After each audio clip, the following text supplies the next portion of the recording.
প্ৰিয় দৰ্শক, এইকেইটা কথা সদায় মনত ৰাখিব। এইকেইটা কথা সদায় মনত ৰাখিব। জীৱনৰ পৰা আপুনি যি পায় সকলো হজম কৰিবলৈ শিকক। জীৱনৰ পৰা আপুনি যি পায় সকলো হজম কৰিবলৈ শিকক। কাৰণ খাদ্য হজম নহ'লে চৰ্বি বাঢ়ে, বেমাৰ হয়। পইচা হজম নহ'লে মানুহৰ দিখাৱা বাঢ়ে, বাহিৰে ৰং চং বাঢ়ে। কথা হজম নহ'লে বদনাম বাঢ়ে, সমালোচনা বাঢ়ে।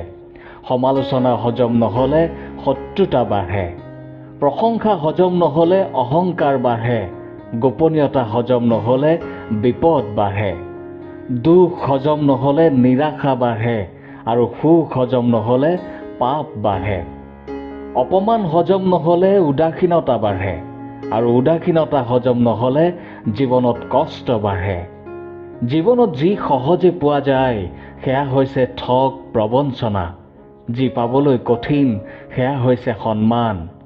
যি অন্তৰৰ পৰা পোৱা যায় সেয়াই হৈছে মৰম, ভাল পোৱা, আৰু যি ভাগ্যৰ বলত পোৱা যায় সেয়া হৈছে বন্ধু। কাৰোবাক যদি সুখত ৰখাৰ সুবিধা আহে তেন্তে সেই সুযোগ কেতিয়াও নেৰিব। কাৰণ সেইজনেই ভগৱানৰ দূত হয়, যিয়ে কাৰোবাৰ মুখত হাঁহি বিৰিঙাব পাৰে। জীৱনত যদি আপোনাক কোনোবাই দুখ দিছে তেন্তে তেওঁৰ ওচৰত আপুনি সদায় ঋণী হৈ থাকিব। কাৰণ তেওঁৰ পৰাই আপুনি শিকিব পাৰিব কাক কেনেকৈ ব্যৱহাৰ কৰিব লাগে। ভগৱানৰ পৰা কিবা বিচাৰি নাপালে দুখ নকৰিব। ভগৱানৰ পৰা কিবা বিচাৰি নাপালে দুখ নকৰিব। কাৰণ ভগৱানে আপোনাক সেয়া নিদিয়ে যি আপুনি ভাল পায়। ভগৱানে আপোনাক সেয়াহে দিয়ে যি আপোনাৰ বাবে ভাল। যি দৌৰি দৌৰিও পোৱা নাযায় সেয়াই হৈছে সংসাৰ, আৰু যি নদৌৰাকৈ পোৱা যায় সেয়াই হৈছে ভগৱান, পৰমাত্মা। যেতিয়াই নিজৰ ব্যক্তিত্বৰ ওপৰত অহংকাৰ হয় তেতিয়াই এবাৰ শ্মশানলৈ গৈ আহিব। যেতিয়াই অত্যন্ত সুখী যেন লাগে তেতিয়া নিজ হাতে কোনোবা ভোকাতুৰ, দুখীয়া, দৰিদ্ৰক খুৱাই দিব।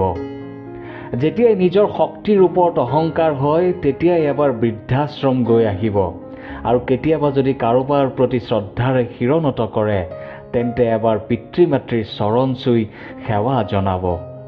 এই পৃথিৱীত এনেকুৱা কোনো ব্যক্তি নাই যাৰ কোনো সমস্যা নাই, আৰু এই পৃথিৱীত এনেকুৱা কোনো সমস্যা নাই যাৰ কোনো সমাধান নাই। সমস্যাৰ কথা চিন্তা কৰিলে কেৱল অজুহাত ওলাব, আৰু সমাধানৰ কথা চিন্তা কৰিলে হাজাৰটা ৰাস্তা ওলাব। আপুনি জীৱনটোক সহজ কৰিবলৈ নাযাব। আপুনি জীৱনটোক সহজ কৰিবলৈ নাযাব। নিজকহে মজবুত কৰক, শক্তিশালী কৰক। শ্ৰেষ্ঠ সময় কেতিয়াও নাহে, কেৱল আপোনাৰ সময়কহে শ্ৰেষ্ঠ কৰক। নিজৰ বিৰুদ্ধে কোৱা কথা সদায় শান্ত হৈ শুনি লওক।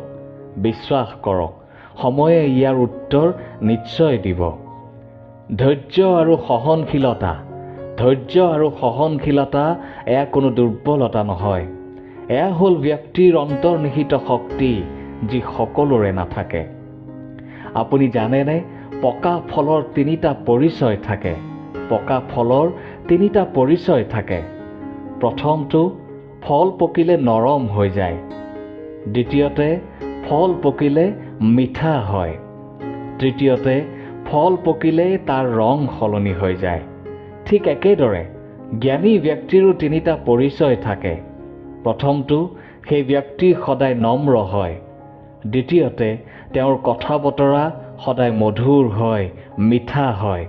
তৃতীয়তে, সেই ব্যক্তিৰ গাত আত্মবিশ্বাসৰ ৰং থাকে, দৃঢ় সংকল্পৰ ৰং থাকে। গছ-গছনিত ফুল আৰু ফল যেনেকৈ সময়তহে আহে তেনেকৈ প্ৰত্যেকটো কাম সময়তহে হয়।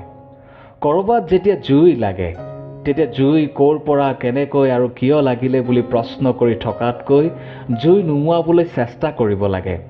ঠিক তেনেকৈ সমস্যা সৰুৱেই হওক বা ডাঙৰেই হওক, ক'ৰ পৰা, কেনেকৈ, কিয় আদিৰ কাৰণ বিচাৰি থকাতকৈ তাক কেনেকৈ নিবাৰণ কৰিব পাৰি তাতহে গুৰুত্ব দিয়া উচিত। কাউৰীয়ে কাৰো পৰা একো ধন সম্পত্তি চোৰ নকৰে। কাউৰীয়ে কাৰো পৰা একো ধন সম্পত্তি চোৰ নকৰে। তথাপি কাউৰীক সকলোৱে বেয়া পায়। আনহাতে কুলিয়ে কাকো একো ধন সম্পত্তি নিদিয়ে। তথাপি মানুহে কুলিক ভাল পায়। তাৰ কাৰণ হ'ল দুয়োৰে মাজত থকা মাতৰ পাৰ্থক্য। কুলিয়ে মিঠা মাত মাতে, আনহাতে কাউৰীয়ে মিঠা মাত নামাতে। কেতিয়াবা কেতিয়াবা এনেকুৱা হয়, আমি যি সমস্যা বা কঠিনতাৰ সন্মুখীন হওঁ তাৰ বাবে আনৰ ওপৰত দোষ জাপি দিওঁ। যেনেকৈ নদীত পৰিলেই মানুহৰ মৃত্যু নহয়, মৃত্যু তেতিয়াহে হয় যেতিয়া সেই ব্যক্তিগৰাকীয়ে সাঁতুৰিব নাজানে। পৰিস্থিতি কেতিয়াও সমস্যা হৈ নাহে। মনত ৰাখিব, পৰিস্থিতি কেতিয়াও সমস্যা হৈ নাহে।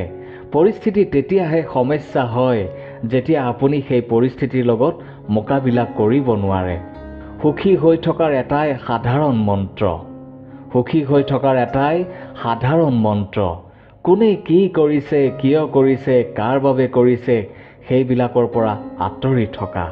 সুন্দৰ শৰীৰতকৈ সুন্দৰ স্বভাৱ শ্ৰেষ্ঠ। কাৰণ বয়সৰ লগে লগে শৰীৰ সলনি হ'ব, কিন্তু আপোনাৰ সুন্দৰ স্বভাৱ গোটেই জীৱন থাকি যাব। ব্যক্তিত্ব এনেকুৱা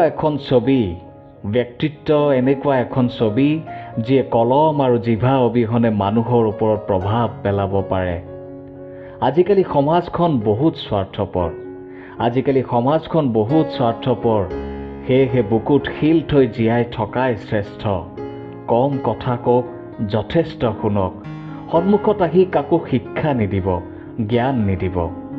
অন্তৰৰ দুখৰ কথা কাকো নক'ব, কাৰণ সকলোৰে ঘৰত মলম নাথাকিব পাৰে, কিন্তু নিমখ নিশ্চয় থাকে। কেতিয়াবা শুকান ৰুটিৰো মহত্ব অধিক হয়, কাৰণ এই পৃথিৱীত কোটিৰ ঘৰত মানুহ আছে যাৰ ভাগ্যত সেয়াও নাই। অকলে জীয়াই থাকিবলৈ চেষ্টা কৰক, কাৰণ আজি আপোনাৰ লগত যিসকল আছে কালিলৈও যে থাকিব তাৰ কোনো নিশ্চয়তা নাই।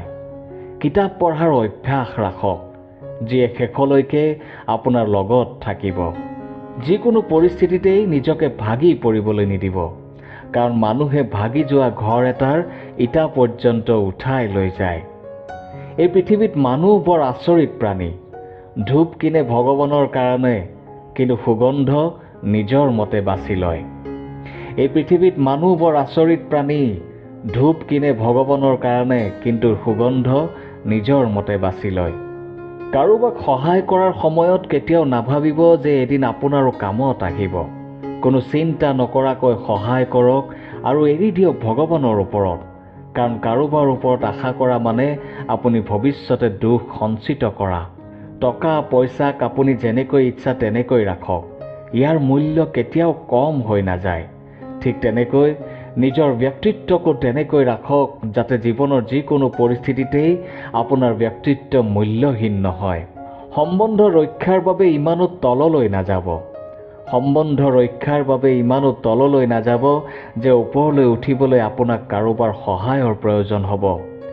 যিয়ে আপোনাক তললৈ যোৱাত সহায় কৰিছে তেওঁ কিন্তু আপোনাক ওপৰলৈ উঠাত সহায় নকৰে।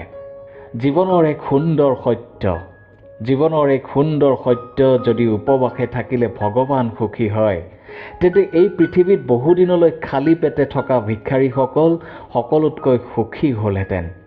সেয়েহে উপবাস অন্নৰ নহয়, নিজৰ চিন্তাৰহে কৰা উচিত। মানুহ সদায় নিজৰ দৃষ্টিত শুদ্ধ হ'ব লাগে, নিজৰ চিন্তাত শুদ্ধ হ'ব লাগে। ধন্যবাদ।